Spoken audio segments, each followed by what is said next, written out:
Punjab national bank में अलग अलग इसमोना नामे एकाउंट खोलावी खातेदारोनी जाण बहार आधार कार्ड में फेरफार करी दुबई तथा बेंगकोक खाते मोटी रकमનું ટ્રાન્ઝેક્શન કરવાનું કૌભાંડ પકડી પાડતી એસઓજી ભરૂચ પોલીસ એસઓજી શાખામાં ફરજ બજાવતા એએસઆઈ ગોવિંદરાવ લક્ષ્મણરાવ નાઓને મળેલી માહિતી આધારે આ કામના આરોપી પંજાબ નેશનલ બેંકમાં લોકોને વિશ્વાસમાં લઈ તેઓના આધાર કાર્ડમાં ગેરરીતિથી એડ્રેસમાં ફેરફાર કરી ખોટું આધાર કાર્ડ બનાવી તેઓના ઉપયોગ કરી ખોટી રીતે અલગ અલગ ઇસમોના નામના 42 જેટલા એકાઉન્ટ ખોલવાવી તેમાંથી અંદાજિત 8 એકાઉન્ટમાં મોટા પ્રમાણમાં નાણાકીય ટ્રાન્ઝેક્શનો કર્યા હતા। તેમાં ખાતેદારના મોબાઈલ નંબરની જગ્યાએ ભેજાબો દ્વારા સંચાલિત અન્ય મોબાઈલ એકાઉન્ટમાં દર્શાવી એકાઉન્ટ ધારકની જાણ બહાર ગેરકાયદેસર વ્યવસાય નાના ઓનલાઈન ટ્રાન્ઝેક્શનથી ભારત ખાતેથી રૂપિયા જમા કરાવતા દુબઈ તથા બેંગકોક ખાતે મોટી રકમનો વિડ્રો કરી આરોપીએ ઠગાઈ કર્યા હોવાની ગુનાહિત વિશ્વાસઘાત કરેલ હોય જે અંગે તપાસ કરી સમગ્ર કૌભાંડ પકડી પાડ્યો હતો। જે કેસની ગુજરાતી સાથે કેતન મહેતા ભરૂચ।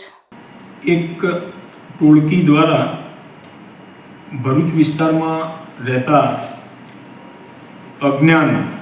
કે જેને પૂરતી સમજ નથી ધરાવતા એવા લોકોને સંપર્ક કરી એમને લોભામણી લાલચો આપી અને એમની પાસેથી ડોક્યુમેન્ટ્સ મેળવી એમના નામના એકાઉન્ટ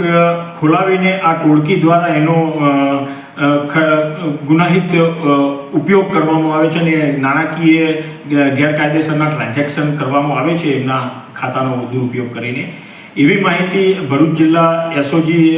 પોલીસ ઇન્સ્પેક્ટર શ્રી એ ચૌધરી અને એમના ટીમના માણસોને મળેલી, તો એ આધારે એમને તપાસ કરતાં ભરૂચની પંજાબ નેશનલ બેંકમાં આવી આ ટોળકીના ઈસમો દ્વારા 42 જેટલા ભરૂચના લોકોના આવા ખાતા ખોલાવવામાં આવેલાનું ધ્યાન ઉપર આવેલું અને આ ટોળકી દ્વારા એ ખાતા માટે જે આ ખાતા ધારકો છે એમના બધા ડોક્યુમેન્ટ્સ એ ખાતાને લગતા એમના એટીએમ કાર્ડ એમની ચેકબુક એ આ ટોળકી દ્વારા મેળવી લેવામાં આવતા હતા અને એનું ગેરકાયદેસરનું ટ્રાન્ઝેક્શન કરવામાં આવતું હતું અને આ ટ્રાન્ઝેક્શનો દુબઈ અને બીજા દેશોમાં પણ કરતા હોવાનું જણાઈ આવેલું તપાસ દરમિયાન। તો આવું જે ગુનાહિત ગેરકાયદેસર રીતે આ જે નાણાકીય ટ્રાન્ઝેક્શન કરતા હતા તો એ બાબતે